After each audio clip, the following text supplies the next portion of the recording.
Compré mi primera casa a los 26 años. Papá dijo, qué desperdicio. Tu hermana la necesita más. 2 semanas después recibí un aviso de desalojo. La casa estaba vendida. Cuando vi el papeleo mi firma se veía mal. Llamé a la notaria. Ella dijo, cariño, conozco tu firma. Esta no es. Ya he llamado. Mi nombre es Victoria. Tengo 26 años. Hace 3 meses cerré el trato de una hermosa casa estilo craftsman de 3 habitaciones en un suburbio tranquilo. Ahorré durante 6 años. Trabajé turnos de fin de semana y me salté vacaciones para pagar el pago inicial. Cuando invité a mi familia a cenar para celebrar, mi padre Richard se paró en mi nueva sala de estar, se burló y dijo, qué desperdicio de espacio para una sola persona. Tu hermana necesita esto más que tú. Exactamente 2 semanas después llegué a casa del trabajo y encontré un aviso de desalojo amarillo brillante pegado en mi puerta principal. El aviso indicaba que mi propiedad había sido transferida legalmente a un nuevo propietario. Tenía 72 horas para desalojar. Cuando rastreé el papeleo encontré una firma falsificada cediendo mi casa a mi hermana. Justo al lado de mi firma falsa estaba el sello oficial de notario de mi mejor amiga de la universidad. Ahora permítanme llevarlos de regreso a la noche en que todo comenzó a desmoronarse. La tinta en los documentos de mi hipoteca apenas estaba seca cuando invité a mi familia a una cena de celebración. Pasé todo el sábado cocinando, arreglando muebles y puliendo los pisos de madera. Quería que mis padres vieran lo que mi salario de gerente de marketing y años de ahorro incesante habían construido. En cambio, en el momento en que mi padre cruzó la puerta principal de roble, entrecerró los ojos. No dijo felicidades. No me abrazó. Pasó directamente por mi lado pasando una mano por el revestimiento inmaculado. Mi hermana menor Hallie lo seguía frotándose su vientre de embarazada de 6 meses. Hallie nunca mantuvo un trabajo por más de unos pocos meses. Su esposo pasaba sus días encontrándose a sí mismo mientras ella dependía de nuestros padres para pagar su alquiler. Ella entró en mi cocina, abrió mi nuevo refrigerador de acero inoxidable y suspiró ruidosamente. Se quejó de su apartamento estrecho, su dolor de espalda y lo injusto que era que una mujer soltera tuviera una casa entera para ella sola. Mi padre se apoyó contra el mostrador de granito y se cruzó de brazos. Me miró con una mirada fría y calculadora. Me dijo que estaba siendo egoísta. Dijo, la familia ayuda a la familia y no tenía ningún sentido lógico que yo acaparara 3 habitaciones cuando Hallie tenía un bebé en camino. Me reí pensando que era una broma cruel. Le dije que trabajé por esta casa y que Hallie podía trabajar por la suya. Su mandíbula se tensó. No dijo una palabra más por el resto de la noche. Solo siguió midiendo las habitaciones con los ojos. Pasaron 14 días. Conduje a casa desde la oficina un martes exhausta pero ansiosa por relajarme en mi nuevo Porsche. Entré en la entrada y vi el papel amarillo neón aleteando en el viento contra mi puerta principal. Mi pecho se tensó. Salí del auto con mis tacones resonando en el concreto y subí los escalones. Las letras negras en negrita en la parte superior decían, aviso de desalojo. Despegué la cinta de la madera con los dedos temblando. El documento declaraba que la propiedad ahora pertenecía al fideicomiso familiar Hallie. Exigía que entregara las llaves dentro de 3 días. Mi mente corría tratando de procesar el texto imposible. Marqué el número de teléfono que figuraba en la parte inferior de la página de la empresa de gestión de propiedades. Una mujer respondió al segundo timbrazo. Su tono era plano y burocrático. Le di mi dirección y le dije que se había cometido un error. Le dije que yo era la única propietaria y que no había vendido mi casa. La escuché escribiendo en un teclado. Un momento después ella suspiró. Me informó que la escritura fue presentada ante el secretario del condado hace 5 días, firmada por mí, transfiriendo todos los derechos a mi padre como fideicomisario de mi hermana. El suelo pareció desaparecer bajo mis pies. Colgué el teléfono y llamé a mi padre. Sonó una vez y fue directo al correo de voz. Llamé a Hallie. Correo de voz. El silencio de su parte fue deliberado. Me paré en el porche de la casa por la que sacrifiqué todo sosteniendo un pedazo de papel que borraba 6 años de sudor y lágrimas. La traición no fue un error administrativo. Fue un robo calculado y necesitaba averiguar cómo lo lograron. El papel amarillo se sentía pesado en mi mano. Me quedé en mi porche durante 1 hora mientras el sol se ponía. El vecindario se quedó tranquilo a mi alrededor. Las luces de la calle parpadearon proyectando largas sombras sobre los céspedes cuidados. Miré a través de mi propia ventana delantera a la sala de estar que yo misma había pintado. Pensé en mi hermana menor Hallie. Para entender mi pánico en ese momento exacto tienen que entender las reglas no escritas de mi familia. En nuestra casa Hallie y sus deseos eran tratados como emergencias y mis logros eran tratados como inconvenientes menores. Aprendí esta dinámica muy temprano en la vida. Cuando tenía 16 años ahorré mi mesada de un trabajo en una tienda de comestibles durante 1 año entero para comprar un sedán usado. 2 meses después Hallie destrozó su bicicleta al dejarla detrás de nuestra entrada. Mi padre le entregó las llaves de mi auto y me dijo que tomara el autobús de la ciudad. Dijo que ella era frágil y necesitaba transporte confiable. Cuando me gradué de la universidad con honores se saltaron la ceremonia porque Hallie tuvo una discusión menor con su novio y necesitaba apoyo emocional intenso en casa. Aprendí a no esperar nada de ellos. Me mudé, construí mi carrera en marketing y protegí mi independencia con todo lo que tenía. Pero este aviso de desalojo era diferente. Esto no era pedir prestado un auto o perderse una graduación. Esto era el robo calculado de mi santuario. Me senté en el suelo de mi entrada toda la noche. No encendí las luces. Vi la luz de la luna moverse por el piso de madera por el que había pasado años ahorrando. Reproduje esa cena de celebración en mi mente. Mi padre midiendo las habitaciones con los ojos. Hallie quejándose de su apartamento estrecho. No vieron mi hogar como un testimonio de mi arduo trabajo. Lo vieron como un activo disponible para la niña dorada. Revisé mi teléfono cada hora. Sin llamadas de vuelta, sin mensajes de texto, solo un silencio ensordecedor de las personas que me criaron. Pensaron que me rendiría. Pensaron que la hija independiente simplemente se alejaría y lo resolvería por su cuenta como siempre lo hice. Esperaban que entregara mi seguridad para que Hallie pudiera tener una guardería. A las 7 de la mañana me levanté. Mis piernas estaban rígidas pero mi mente estaba increíblemente clara. La confusión se había ido reemplazada por un enfoque frío y agudo. Me cambié a un traje de negocios estructurado. Necesitaba parecer alguien que no podía ser intimidada por la burocracia. Conduje a la oficina del secretario del condado en el centro. El tráfico de la mañana se movía lentamente pero mi agarre en el volante nunca se aflojó. Fui la primera persona en cruzar las pesadas puertas de vidrio cuando el edificio abrió a las 8 en punto. El vestíbulo olía a cera de piso fuerte y papel viejo. Caminé directamente hacia el mostrador principal y le di al empleado la dirección de mi casa. Pedí una copia impresa de la escritura de transferencia de propiedad más reciente para esa parcela específica de tierra. La empleada era una mujer mayor con ojos cansados. Escribió lentamente en su teclado. La impresora grande zumbaba en el fondo. Sacó un paquete grueso de papel de la bandeja de salida, engrapó la esquina superior izquierda y lo deslizó por el mostrador laminado hacia mí. Le di las gracias con mi voz sin traicionar nada de la confusión dentro de mi pecho. Llevé el paquete a una pequeña mesa de madera en la esquina del vestíbulo. Me obligué a respirar uniformemente antes de mirar las páginas. La jerga legal era densa, pero el mensaje central era inconfundible. El documento declaraba que Victoria Sterling, la otorgante, transfería voluntaria y legalmente todos los derechos de propiedad de la propiedad a Richard Sterling, actuando como el fideicomisario principal del fideicomiso familiar Hallie. El precio de transferencia figuraba como $1. Mi estómago se revolvió. Pasé a la página final del contrato, mis ojos fijos en la línea inferior donde residían las firmas. Allí estaba mi nombre firmado en tinta negra. Pero estaba completamente mal. Los bucles en las letras cursivas eran forzados y antinaturales. La inclinación era demasiado vertical. Pero el error más evidente fue la inicial del medio. La firma decía Victoria M. Sterling. Nunca uso mi inicial del segundo nombre en documentos legales.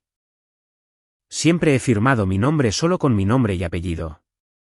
Mi padre sabía mi segundo nombre, por supuesto, pero no conocía mis hábitos de firma legal. Fue una falsificación descuidada y apresurada. Se había sentado, practicó mi nombre unas cuantas veces en papel borrador y firmó regalando todo mi futuro. Un escalofrío agudo corrió por mi espalda. Estaba mirando evidencia documentada de un crimen grave. Mi propio padre había cometido robo de identidad y fraude electrónico para asegurar una vida cómoda para su hija favorita. ¿Pero cómo lo hizo oficial?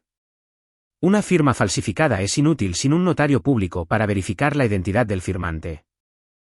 Escaneé el área directamente al lado de la firma falsa buscando el sello requerido. Allí estaba un sello azul nítido presionado firmemente en la parte inferior del papel. El sello oficial del notario público del Estado. Leí el nombre inscrito dentro del círculo azul. El aliento salió de mis pulmones. La habitación a mi alrededor pareció inclinarse. El nombre en el sello era Jessica Davis. Jessica no era solo una funcionaria estatal al azar que mi padre encontró en un directorio. Jessica era mi mejor amiga. Nos conocimos durante nuestro primer año de universidad. Compartimos dormitorios estrechos y sobrevivimos rupturas terribles juntas. Ella fue la primera persona a la que llamé cuando mi solicitud de hipoteca fue finalmente aprobada por el banco. Bebimos champán barato en el piso de esta misma casa el día que recibí las llaves. ¿Por qué ayudaría Jessica a mi padre a robar mi casa? ¿La sobornó? ¿Resentía en secreto mi éxito todos estos años? La traición sabía a ceniza en mi boca.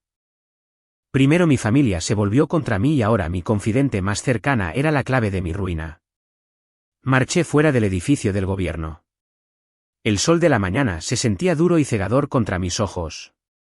Entré en mi auto y cerré las puertas inmediatamente. Mis manos temblaban mientras sacaba mi teléfono y marcaba a Jessica.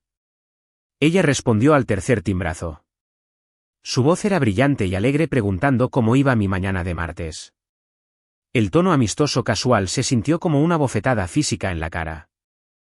No dije hola. Le pregunté directamente por qué su sello oficial de notario estaba en una escritura fraudulenta transfiriendo mi casa a mi hermana. La línea telefónica se quedó en silencio absoluto.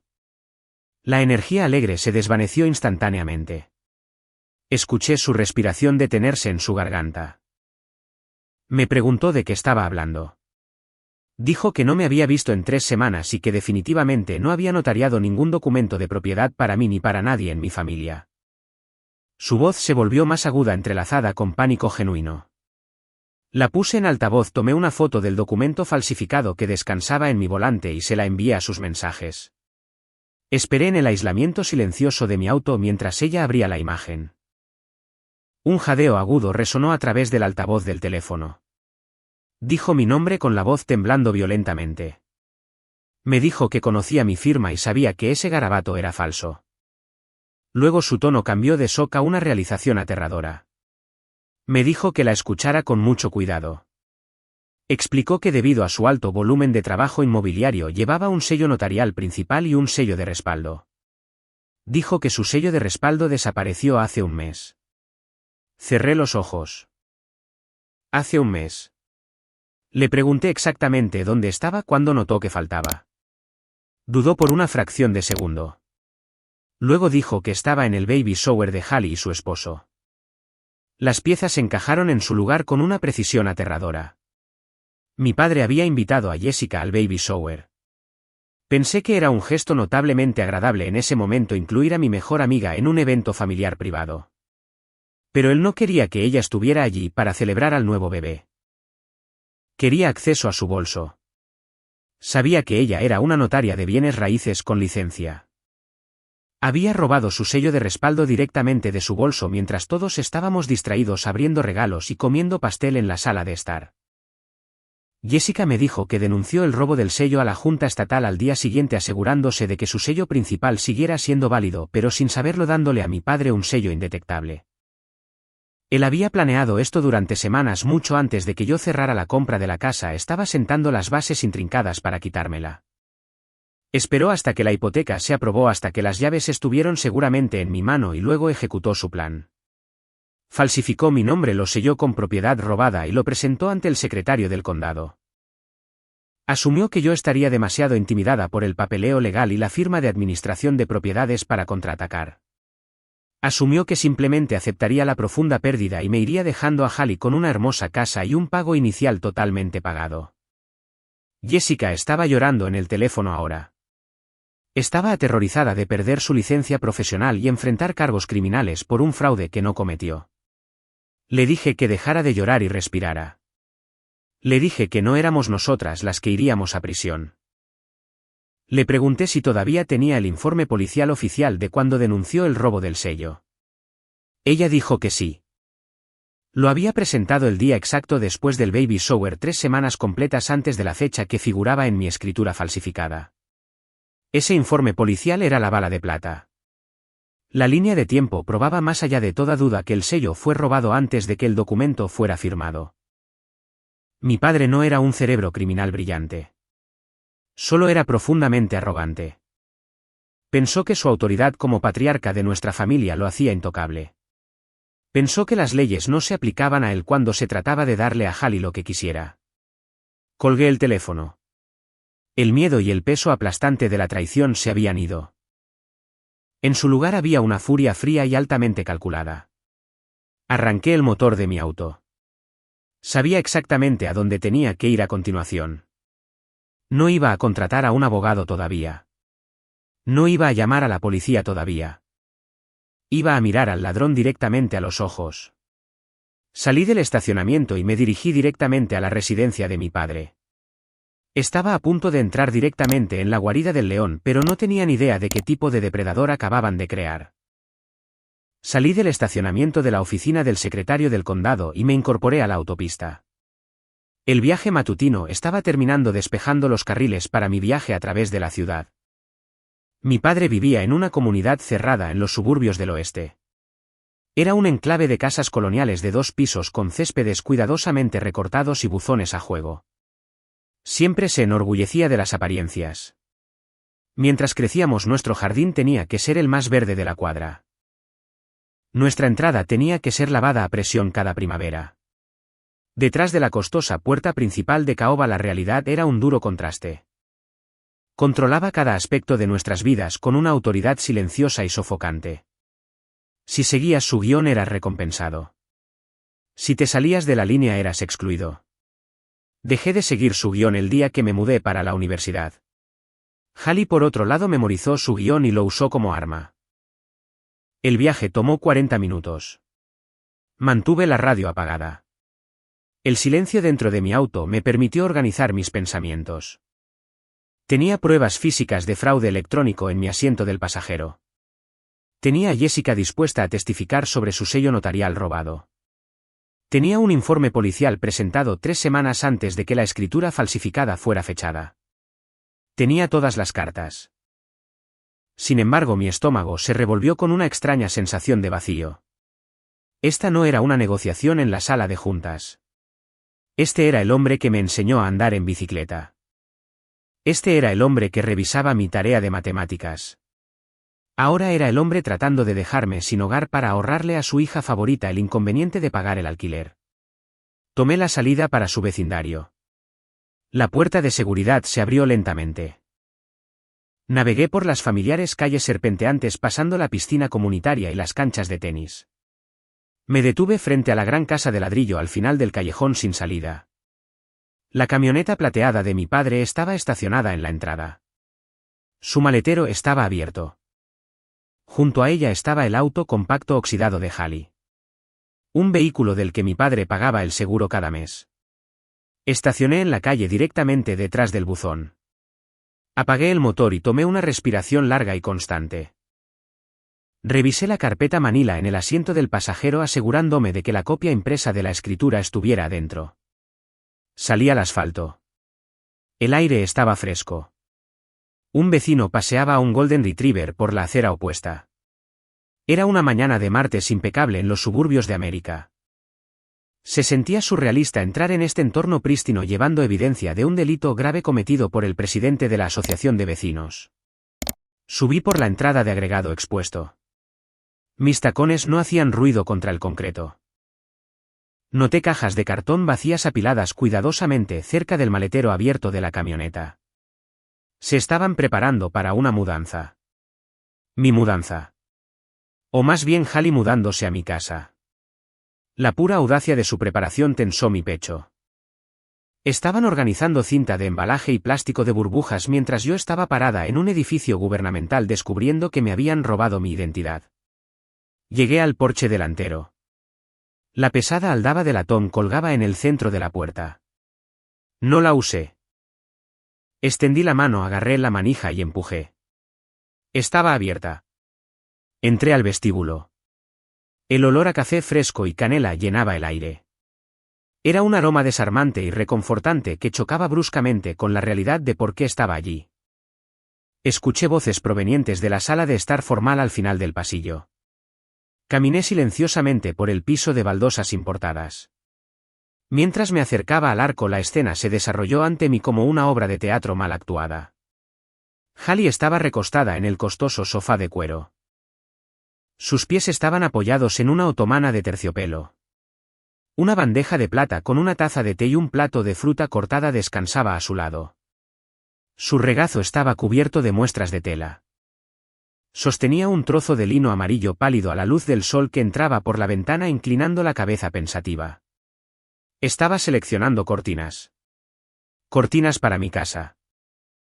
Mi padre estaba parado cerca de la chimenea tarareando una melodía baja mientras envolvía cuidadosamente un jarrón de cristal en papel periódico y lo colocaba en una caja de mudanza de tamaño mediano. La tranquilidad doméstica del momento era grotesca. Estaban empacando sus posesiones preciadas para regalárselas a Halley, tratando mi propiedad ganada con tanto esfuerzo como una mejora gratuita para su niña dorada. Me paré en el arco durante 10 segundos completos antes de que cualquiera de ellos notara mi presencia. Mi padre se giró para tomar otra hoja de papel periódico y se congeló. La melodía murió en su garganta. Parpadeó claramente, calculando cómo me las había arreglado para llegar a su casa un martes por la mañana en lugar de estar sentada en mi escritorio en el centro. Halley dejó caer la muestra de lino amarillo. Se sentó derecha con los ojos moviéndose de mi cara a la carpeta en mi mano. Su mano instintivamente fue a su vientre embarazado, adoptando una postura defensiva. Soltó un suspiro agudo. Me preguntó qué estaba haciendo allí. Su tono goteaba molestia, como si hubiera interrumpido una consulta de diseño crucial. No le respondí. Caminé directamente más allá de la otomana de terciopelo y me acerqué a la mesa de centro de vidrio en el centro de la habitación. Abrí la carpeta manila. Saqué la copia impresa de la escritura de transferencia de propiedad y dejé que cayera sobre la superficie de vidrio. El papel aterrizó con un golpe suave y definitivo. La firma falsificada miraba hacia arriba, justo al lado del sello notarial azul robado. Miré a mi padre directamente a los ojos. Mantuve mi voz baja, constante y desprovista de cualquier fluctuación. Le dije que falsificó mi firma. Le dije que usó el sello notarial robado de Jessica para presentar una escritura fraudulenta. Esperaba negación.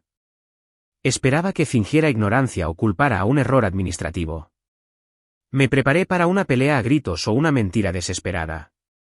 Lo que sucedió después fue mucho más escalofriante. Mi padre no se inmutó. No parecía culpable. Ni siquiera parecía sorprendido de que hubiera descubierto su esquema tan rápido. Simplemente parecía molesto. Dejó el jarrón de cristal en la repisa de la chimenea. Se limpió las manos en sus jeans, dejando escapar un aliento largo y deliberado. Cruzó los brazos sobre su pecho y me miró con la misma expresión exacta que usaba cuando yo era adolescente, pidiendo quedarme fuera más allá del toque de queda. Trató el delito grave que acababa de cometer como una infracción menor de comportamiento de mi parte. Se acercó más a la mesa de centro. No miró la escritura. Mantuve su mirada fija en mi cara.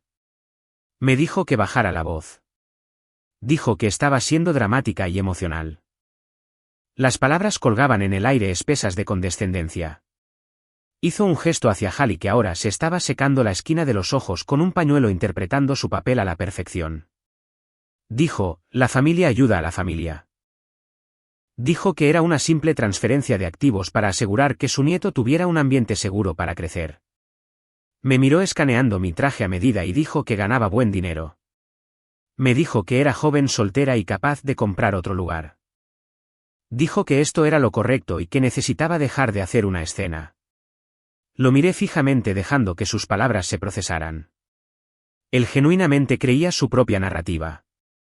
Creía que su posición como mi padre le otorgaba dominio eminente sobre mi vida, mis finanzas y mi propiedad. Veía mis años de ahorro, mis trabajos secundarios de fin de semana y mis sacrificios profesionales como una cuenta bancaria conveniente de la que podía retirar dinero cada vez que Hallie necesitaba un rescate. La falsificación no fue un acto desesperado de un padre en pánico. Fue una incautación calculada y con derecho de mis activos. Veía mi hogar como su propiedad para redistribuir. Volví mi atención a mi hermana. Hallie ya no se estaba secando los ojos. Me estaba observando, esperando ver si las tácticas de intimidación habituales de mi padre funcionarían. Cuando éramos niñas esta era la dinámica exacta. Ella rompía algo, me culpaba y él me castigaba mientras ella miraba desde un lado.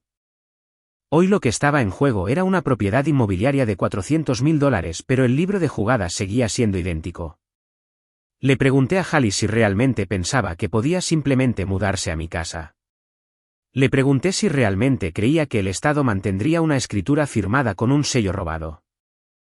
Hallie se movió incómoda en el sofá de cuero. Miró a nuestro padre en busca de orientación. Él levantó una mano silenciándola antes de que pudiera hablar. Se interpuso entre nosotras actuando como el escudo físico para su hija favorita. Se inclinó bajando la voz a un registro peligroso y tranquilo. Me dijo que necesitaba aceptar la realidad. Dijo que el papeleo estaba archivado y que la compañía de administración de propiedades ya estaba notificada. Me dijo que el proceso de desalojo estaba en marcha y que luchar contra él solo me costaría miles de dólares en honorarios legales que no podía pagar. Sonrió con una fina curva condescendiente en sus labios. Dijo, debería simplemente empacar mis maletas en silencio, entregar las llaves el viernes y ahorrarnos a todos la vergüenza de una disputa pública. Miré alrededor de la habitación. Vi las fotografías familiares enmarcadas en la repisa. Cada foto presentaba a Hallie. Hallie en su graduación de la escuela secundaria. Hallie en su boda. Hallie sosteniendo una ecografía. No había ni un solo rastro de mí en esta casa. Había sido borrada de su narrativa mucho antes de que intentaran borrar mi nombre de la escritura de mi propiedad. La profundidad de su delirio era asombrosa. Se habían convencido de que yo existía únicamente para servir a sus necesidades. Mi padre extendió la mano y golpeó la copia de la escritura en la mesa de vidrio.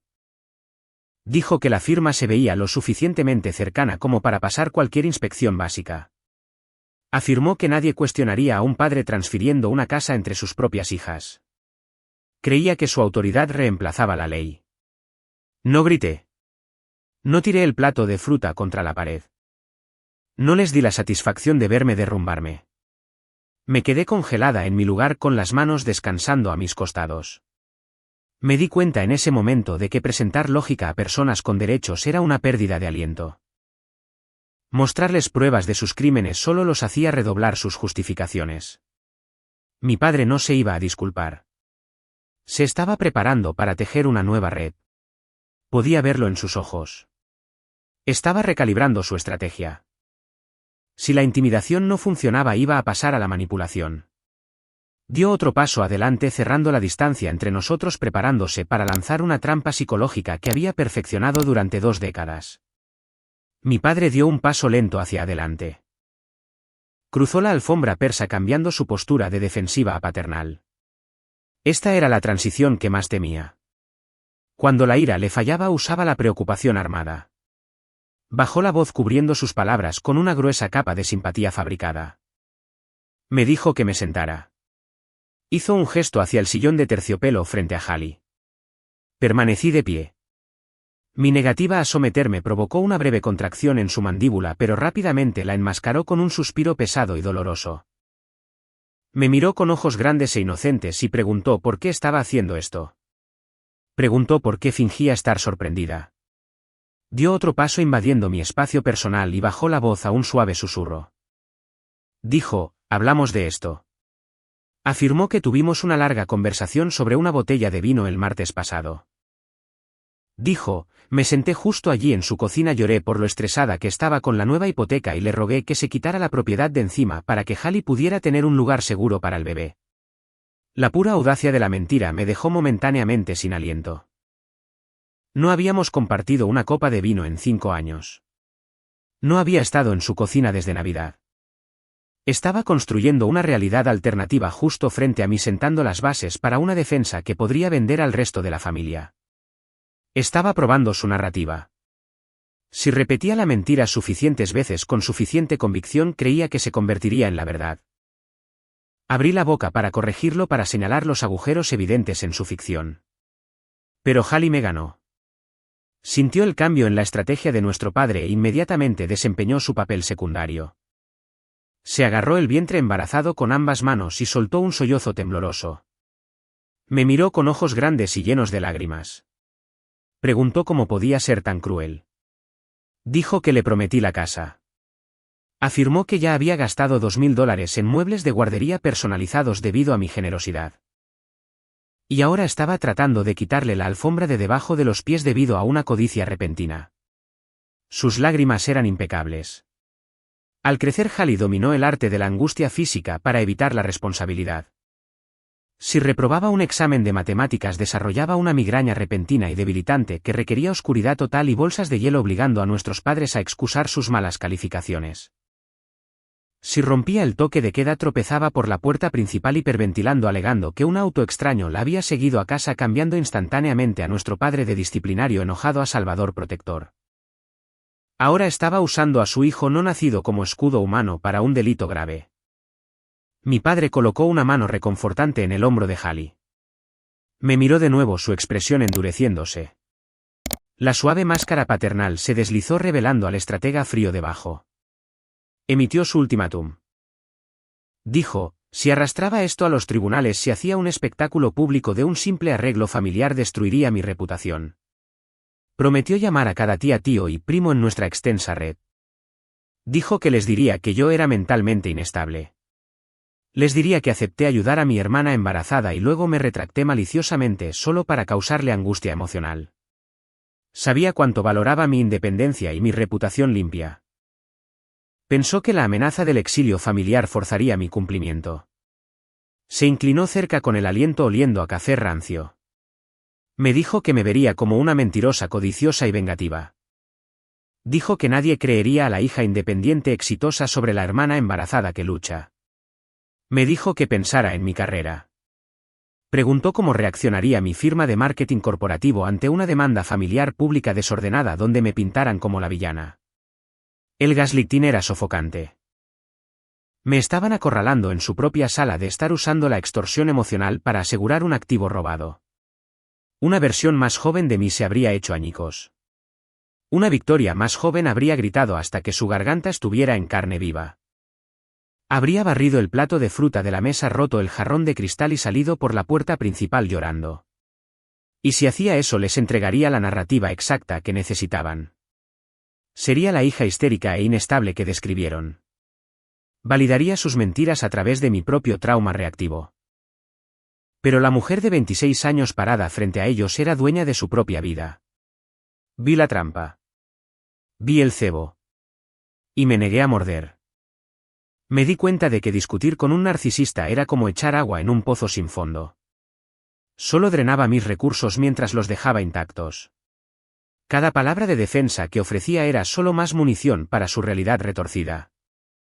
Si luchaba contra ellos aquí en su entorno controlado, ellos tenían el poder. Para ganar esta guerra tenía que cambiar el campo de batalla. Respiré hondo.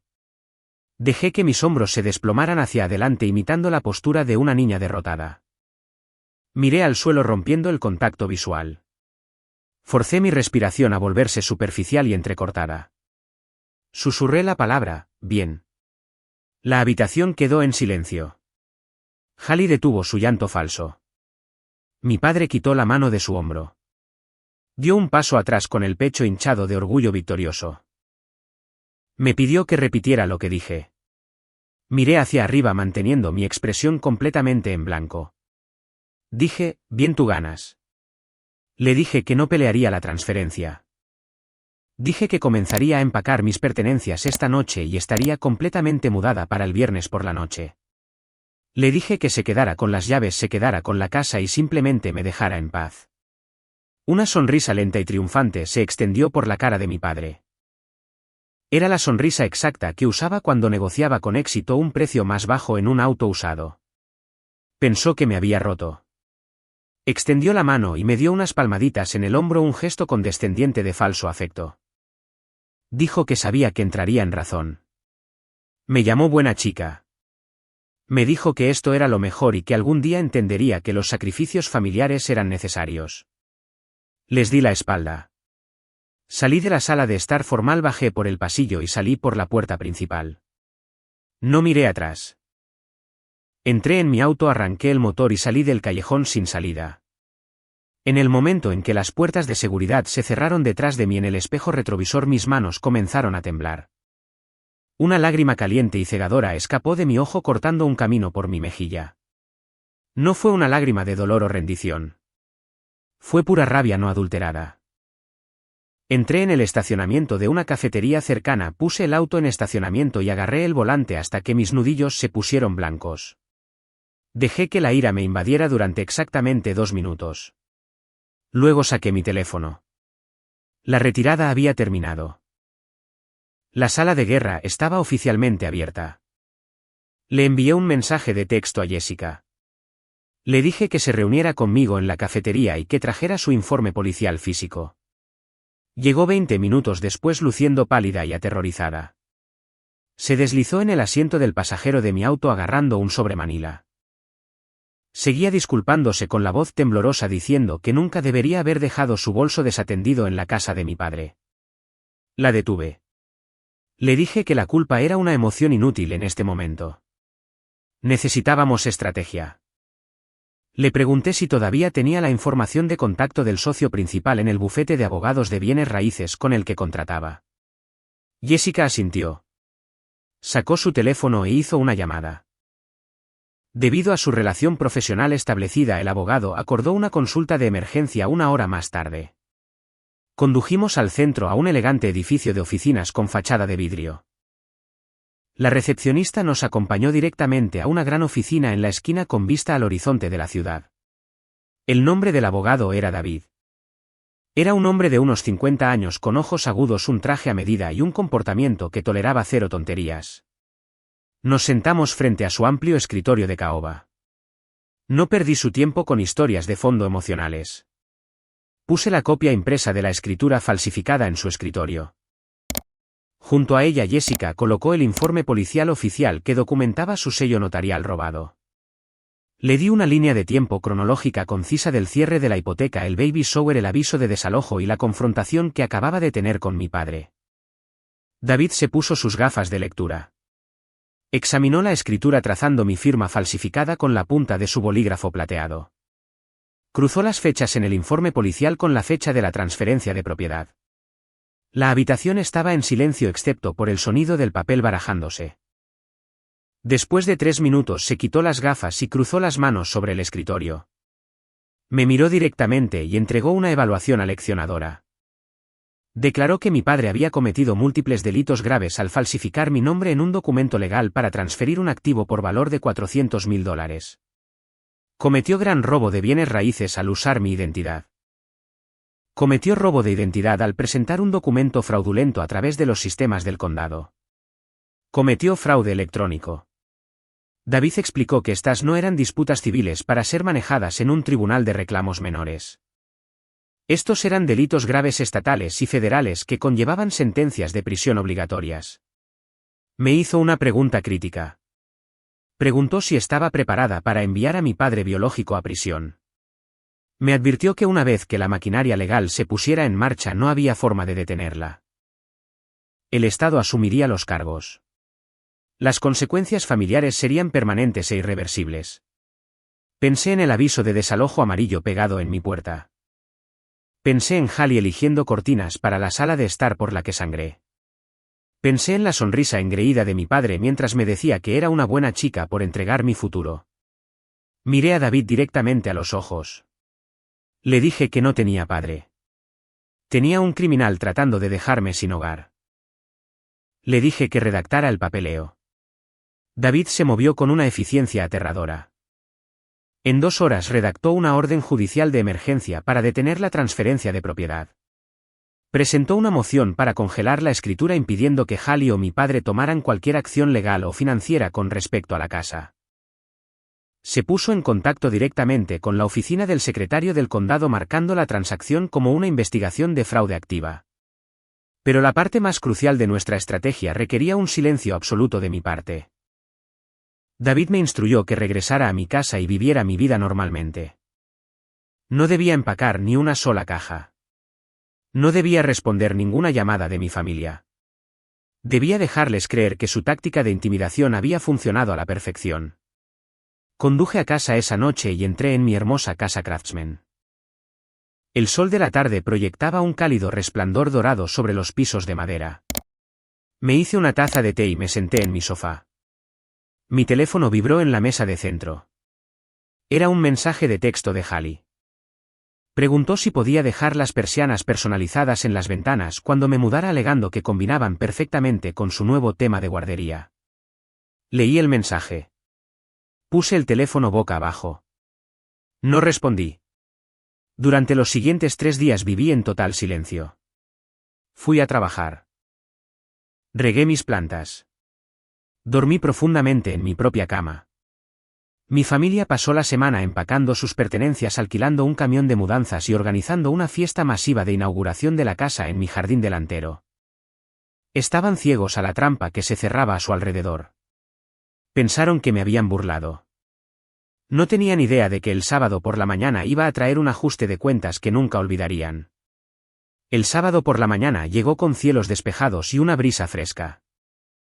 Me desperté en mi propia cama dentro del dormitorio principal de mi propia casa. Hice una jarra de café de tueste oscuro. Lo bebí lentamente en mi patio trasero escuchando a los pájaros cantar en los robles. No empaqué ni una sola caja. No moví ni un solo mueble. Me duché y me vestí con un traje azul marino a medida y nítido. Elegí el tipo de atuendo que exige atención en una sala de juntas corporativa. Necesitaba parecer la propietaria legal de una propiedad, no una niña derrotada rindiendo su santuario. A las 8 cerré mi puerta principal y caminé hacia mi auto. Conduje 2 cuadras calle abajo y estacioné detrás de un seto grande y denso. Tenía una línea de visión clara hacia mi entrada. Apagué el motor, bajé la ventana lo suficiente para escuchar el ruido de la calle y esperé. A las 9 en punto comenzó la invasión. Un gran camión de mudanzas amarillo alquilado retumbó por mi tranquila calle suburbana. El pesado motor diésel ahogó a los pájaros de la mañana. Mi padre estaba al volante. Hallie estaba sentada en el asiento del pasajero. Incluso desde la distancia podía ver el puro triunfo irradiando de su rostro. Señaló mi casa con la mano descansando en el tablero reclamando su premio. El camión retrocedió hacia mi entrada. La alarma de marcha atrás resonó por el vecindario, un pitido agudo que señalaba la llegada de su derecho. El camión se detuvo a solo unos centímetros de la puerta de mi garaje.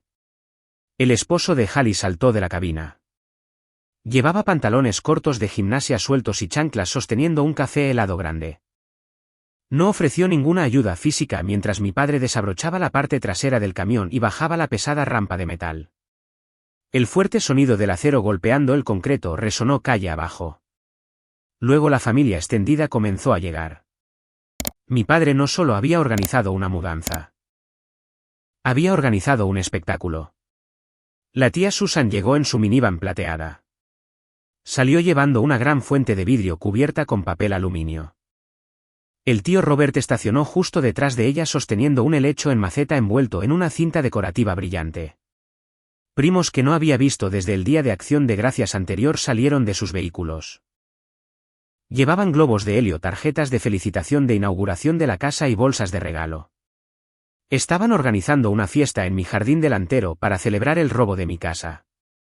Mi padre estaba parado cerca de la rampa del camión de mudanzas saludando a los familiares con los brazos abiertos. Interpretó el papel del patriarca generoso y exitoso a la perfección. Señaló las grandes ventanas saledizas de mi sala de estar presumiendo ruidosamente sobre los metros cuadrados que había asegurado para su hija embarazada. Le dio unas palmaditas a Hallie en la espalda mientras las tías arrullaban sobre su vientre. Se reían.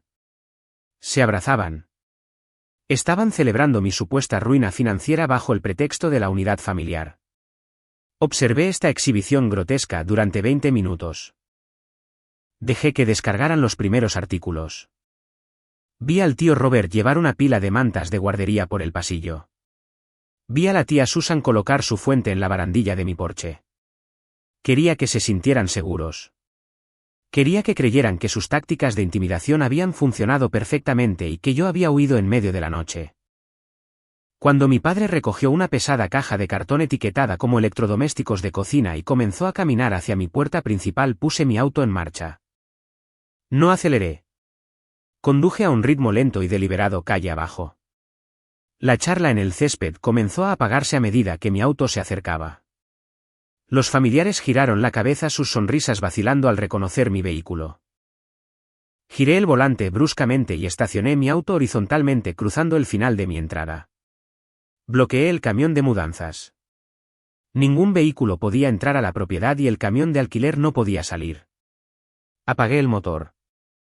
Recogí la gruesa carpeta manila del asiento del pasajero. Abrí la puerta y salí al asfalto. El aire de la mañana era fresco, pero la tensión que irradiaba del césped era sofocante. Mi padre se detuvo en seco a mitad del camino. La pesada caja en sus manos parecía pesarle.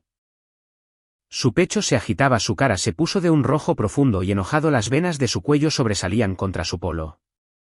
Dejó caer la caja sobre la hierba. El sonido de la porcelana rompiéndose destrozó la mañana tranquila.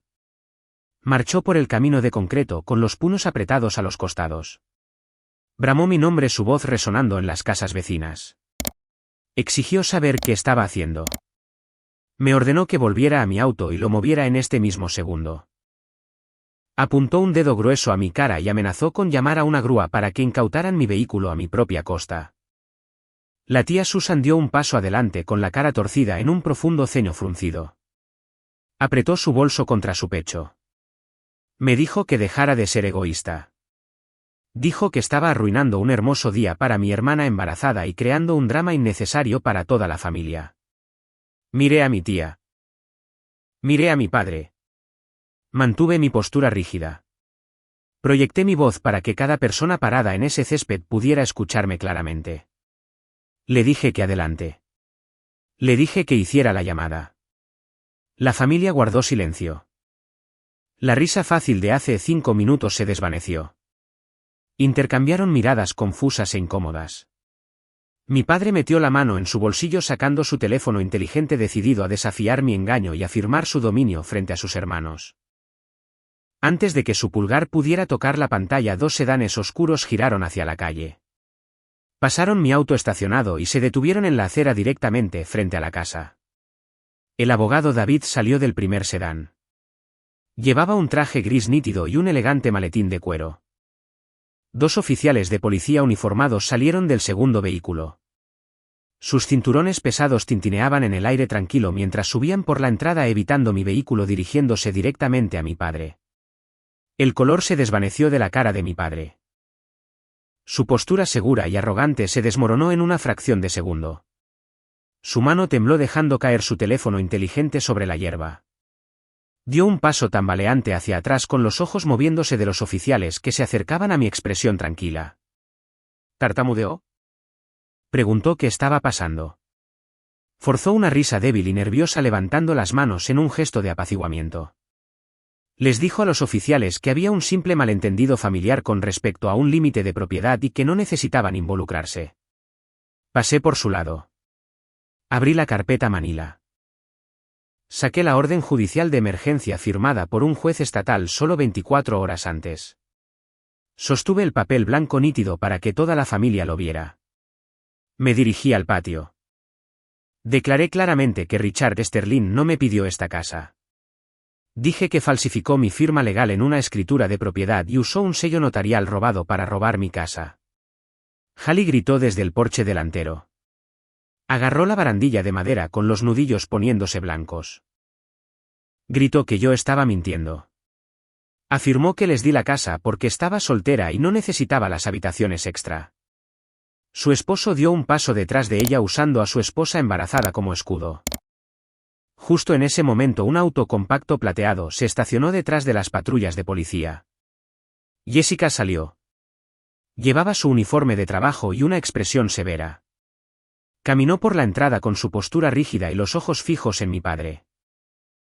Sacó su insignia de identificación oficial de notario estatal de su bolso y la levantó para que los oficiales la inspeccionaran. Se presentó claramente. Declaró que era la notaria pública que figuraba en la escritura fraudulenta presentada ante el secretario del condado. Informó a la policía que su sello secundario fue robado de su bolso en un baby shower organizado en la casa de mi padre. Metió la mano en su bolso y presentó su copia del informe policial que detallaba el robo 3 semanas antes de que la escritura falsificada fuera fechada. Los murmullos entre los tíos y tías se convirtieron en jadeos de horror. El tío Robert colocó lentamente su helecho en maceta sobre la hierba y dio un gran paso lejos del camión de mudanzas. La tía Susan se cubrió la boca con las manos mirando a mi padre con incredulidad. La fachada social estaba destrozada. El patriarca generoso fue expuesto como un criminal desesperado parado en un césped robado. El oficial de policía principal dio un paso adelante. Miró la escritura falsificada en la mano de mi abogado, luego el informe policial que Jessica proporcionó. Volvió su atención a mi padre. El oficial declaró que falsificar una escritura para una propiedad de $400,000 no era un malentendido familiar. Declaró que era un delito federal. El oficial desabrochó las esposas de su cinturón. El clic metálico resonó en el patio. Justo allí en el jardín delantero de la casa que intentó robar mi padre recibió instrucciones de colocar sus manos detrás de su espalda. Fue puesto bajo arresto por robo de identidad, fraude electrónico y gran robo de bienes raíces. Hallie perdió completamente la compostura. Las lágrimas falsas de principios de la semana se transformaron en pánico histérico genuino. Cayó de rodillas en el porche gimiendo a todo pulmón. Gritaba sobre sus muebles de guardería. Exigía saber dónde se suponía que iba a vivir. Su esposo se quedó congelado sin ofrecer consuelo mirando inexpresivamente a las patrullas de policía. Los tíos que habían llegado listos para cargar sofás de repente comenzaron a retroceder hacia sus vehículos. No querían tener nada que ver con una escena de crimen activa. La tía Susan agarró su fuente y corrió hacia su minivan sin decir una sola palabra a Hallie. Los oficiales guiaron a mi padre hacia la parte trasera de la patrulla. Arrastraba los pies con la cabeza baja en derrota final. Justo antes de que lo empujaran al asiento trasero se detuvo. Giró la cabeza y me miró a los ojos. Su cara estaba pálida, sus ojos muy abiertos por el miedo. El dictador arrogante se había ido. En su lugar había un anciano aterrorizado. Al darse cuenta de que sus acciones tenían consecuencias permanentes me suplicó. Dijo mi nombre con la voz quebrada, me dijo que era mi padre. Me suplicó que no hiciera esto. Lo miré. Busqué en mi pecho una pizca de simpatía, una gota de vacilación. No encontré nada más que un alivio frío.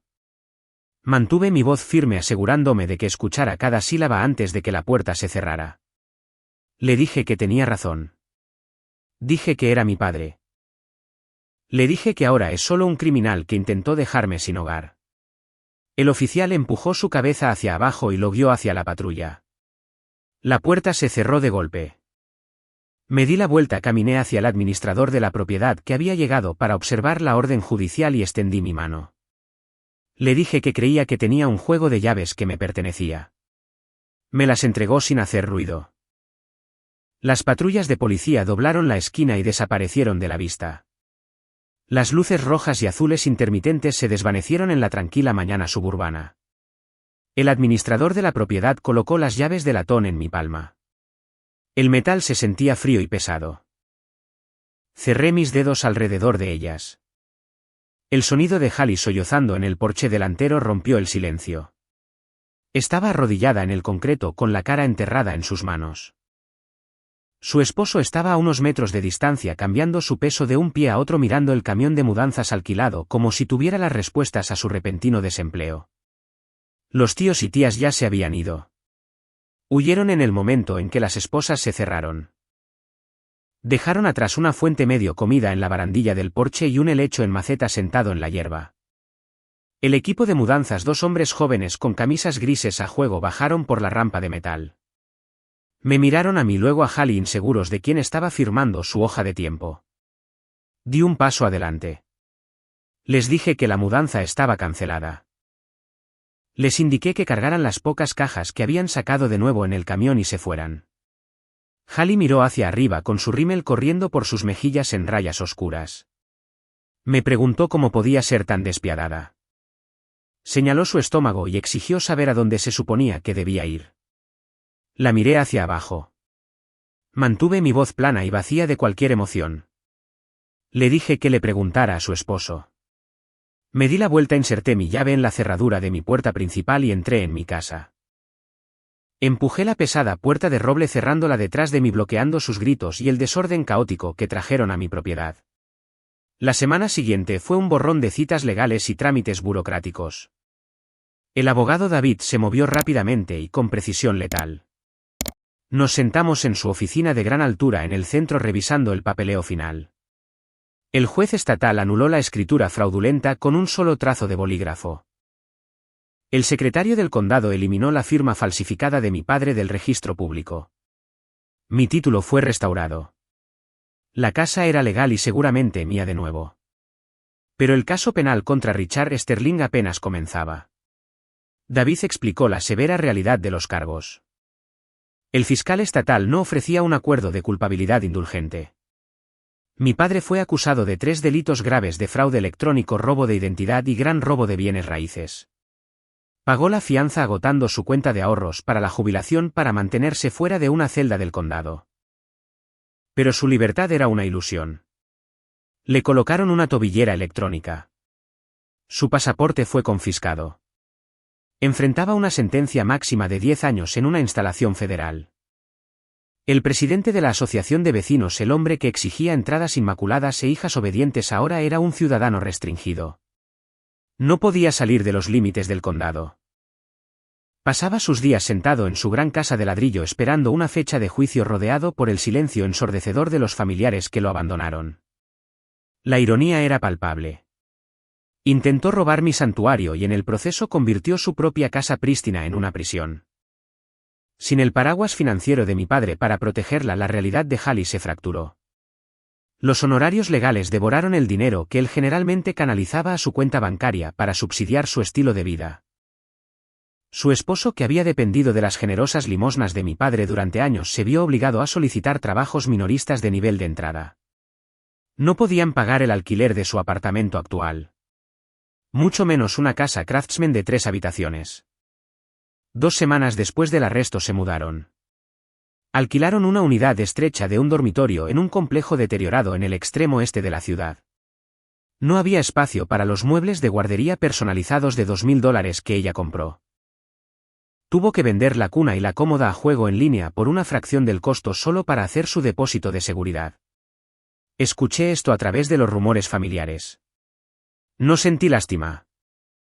Ella jugó un papel voluntario y calculado en un delito grave para asegurar una vida por la que se negaba a trabajar. Las consecuencias fueron su propia creación. Hablando de los rumores familiares, los parientes lejanos reaccionaron exactamente como predije que lo harían. 3 días después del arresto, mi teléfono comenzó a vibrar sin descanso.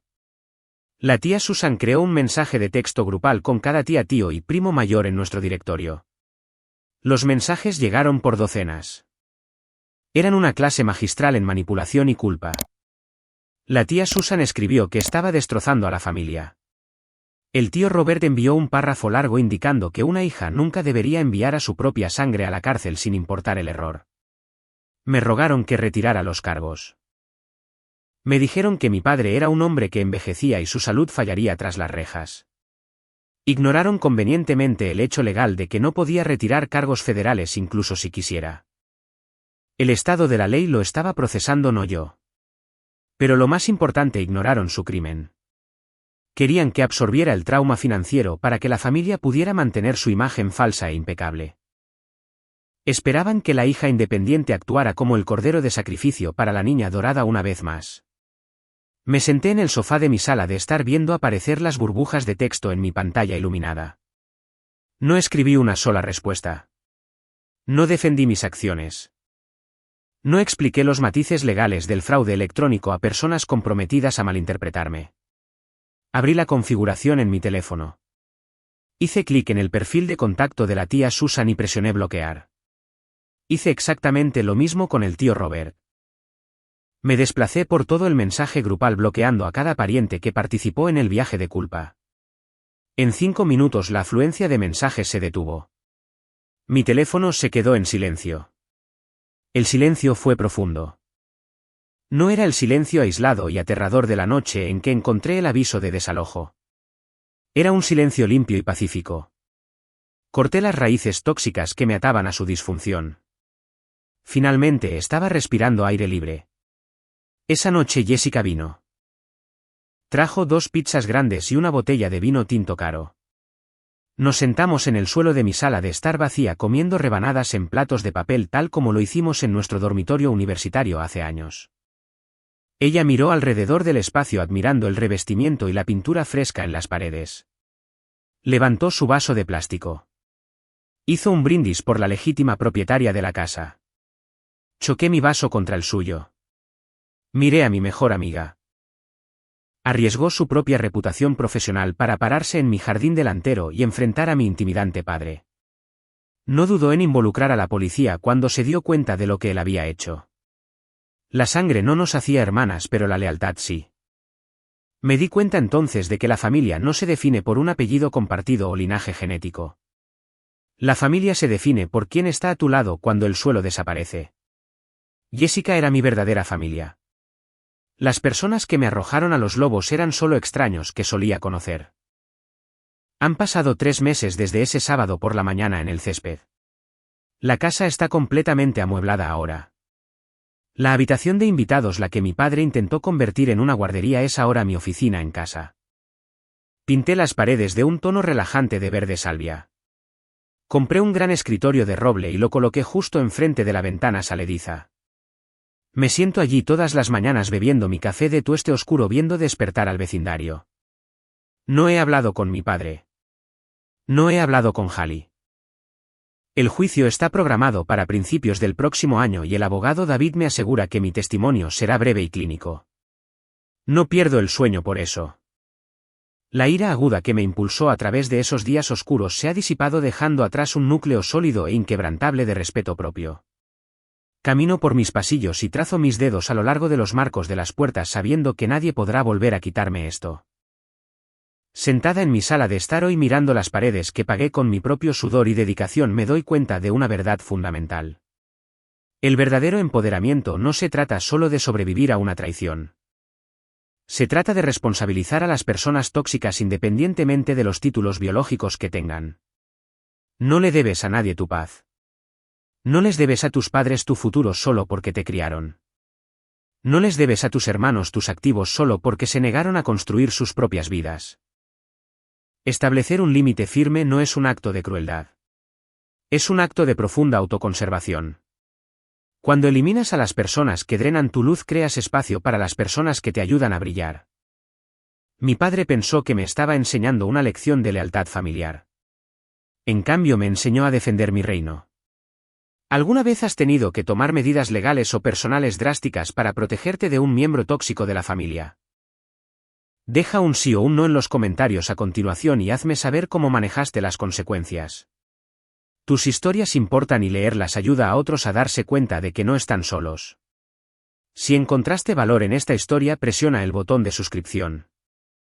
Ayuda a que este canal crezca y me permite compartir más experiencias contigo. Aunque la sociedad nos condiciona desde el nacimiento para creer que los lazos biológicos representan un pacto inquebrantable que garantiza el amor incondicional y un puerto permanente de seguridad.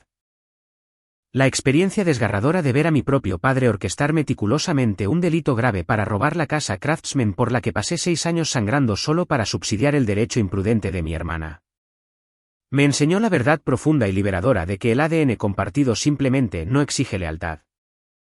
Una lección forjada no a través de una suave realización terapéutica, sino a través del fuerte impacto de descubrir una firma falsificada y un sello notarial robado en una escritura de propiedad estatal, lo que destrozó la ilusión de toda la vida de que mi tranquila independencia y mis logros ganados con tanto esfuerzo ganarían eventualmente el respeto de mi familia, revelando en cambio la amarga realidad de que para ellos mi estabilidad era simplemente una cuenta de retención para su conveniencia, un recurso prescindible para ser incautado en el momento en que la niña dorada fabricara una nueva crisis. Una dinámica establecida mucho antes de que la tinta fuera forjada arraigada en una infancia donde mis hitos fueron rutinariamente ignorados mientras que los inconvenientes menores de mi hermana eran tratados como emergencias monumentales que requerían el sacrificio de mis propias necesidades. Demostrando claramente que cuando estás enredado en dinámicas narcisistas profundamente arraigadas donde un padre habilita ciegamente a un hermano tóxico a tu costa directa, ofrecer lógica, derramar lágrimas o hacer súplicas emocionales desesperadas solo les proporciona la narrativa histérica exacta que anhelan para justificar su abuso. Lo que significa que el único camino verdadero hacia la autoconservación requiere un cambio inmediato y total de la ira reactiva a la estrategia calculada silenciosa. Un giro donde dejas de gritarle a una pared de ladrillos, te niegas a participar en su realidad alternativa retorcida donde robar una casa se enmarca como un favor familiar casual y en su lugar reúnes pruebas innegables, aseguras un asesoramiento legal despiadado y te retiras a una quietud tranquila, permitiendo que los ofensores marchen con orgullo y ciegamente hacia las consecuencias devastadoras de su propia arrogancia desenfrenada. Confiados en su delirio de que simplemente te rendirás y entregarás tu santuario para mantener una paz artificial mientras organizan descaradamente una fiesta de inauguración de la casa en tu propio jardín delantero con tíos y tías llevando fuentes y globos para animar tu ruina financiera. Lo que hace que el ajuste de cuentas eventual sea aún más satisfactorio cuando experimentas la profunda y clara realización que llega mientras estás parado en tu propia entrada y ves la fachada cuidadosamente construida del patriarca generoso disolverse en un arresto por delito grave federal en un césped cuidado. El clic metálico de las esposas resonando por el vecindario como la validación final de tu realidad. Una imagen inolvidable que sirve como un monumento viviente permanente a la necesidad absoluta de límites inquebrantables. Enseñándote que no debes tu paz, tu seguridad financiera, tus activos físicos o tu futuro a personas que ven tu ruina emocional y financiera como un daño colateral perfectamente aceptable en su búsqueda de mimar a un hermano manipulador. Y que dar la espalda a las personas que te criaron no es un acto despiadado de crueldad sino un acto fundamental de supervivencia esencial. Una verdad que se vuelve aún más evidentemente obvia cuando la extensa red de tíos y primos que permanecieron silenciosamente cómplices mientras tu casa estaba siendo robada de repente inunda tu teléfono con un aluvión de viajes de culpa manipuladores exigiendo que absorbas el trauma y retires los cargos federales solo para proteger una imagen familiar hueca. Obligándote a darte cuenta de que extirpar todo ese árbol genealógico envenenado con una sola presión decisiva de un botón de bloqueo es la decisión más profundamente empoderadora que jamás ejecutarás. Silenciando instantáneamente décadas de gaslighting y abriendo el espacio tranquilo, limpio y luminoso necesario para apreciar verdaderamente la definición de conexión auténtica que se descubre no en la lotería genética o un apellido compartido sino en las personas elegidas que están inquebrantablemente a tu lado en las trincheras más oscuras. Como la mejor amiga ferozmente leal que corrió a tu lado, navegó por el laberinto legal contigo y arriesgó su propia reputación profesional para exponer el sello notarial fraudulento sin pensarlo dos veces. Demostrando de una vez por todas que la lealtad genuina se demuestra constantemente a través de acciones valientes en lugar de exigirse egoístamente a través de contratos sociales unilaterales arcaicos, llevándote paso a paso a un lugar de curación inquebrantable final donde puedes sentarte a la suave luz de la mañana de tu propia sala, de estar respirando el aroma del café de tu este oscuro mientras trazas la madera sólida de los marcos de las puertas por los que luchaste y protegiste legalmente. Sintiendo cero culpa, obligación o tristeza persistente por las sillas vacías en tu mesa de comedor. Porque finalmente has interiorizado el conocimiento empoderador de que tu valor inherente no es y nunca fue dictado por las personas que casualmente intentaron desecharte para servir a sus propias agendas egoístas, sino por la mujer resiliente, autosuficiente y que impone límites en la que te convertiste en las secuelas inmediatas de su traición final. Estableciendo un nuevo legado pacífico construido sobre la feroz protección de tu propio reino. El desprendimiento consciente de la culpa no ganada y la profunda sabiduría de que sobrevivir a una tormenta devastadora causada por tu propio linaje significa que posees la inquebrantable fuerza interior para controlar el clima en tu propia vida para siempre. Asegurando que a nadie se le permitirá volver a cruzar el umbral de tu hogar o tu corazón a menos que traiga respeto genuino, apoyo mutuo y honestidad innegable. Entonces, si alguna vez te has encontrado en una encrucijada aterradora similar donde tuviste que cortar valientemente lazos biológicos tóxicos para proteger tu cordura, tu propiedad y tu paz ganada con tanto esfuerzo de las mismas personas que se suponía debían apreciarte, deja un sí o un no en los comentarios a continuación para hacerme saber cómo manejaste tu propia disputa familiar. Presiona el botón de me gusta si crees firmemente en responsabilizar a las personas manipuladoras independientemente de sus títulos familiares y suscríbete al canal para que podamos continuar compartiendo juntos estos viajes vitales transformadores de justicia, curación y la hermosa realidad de los límites inquebrantables.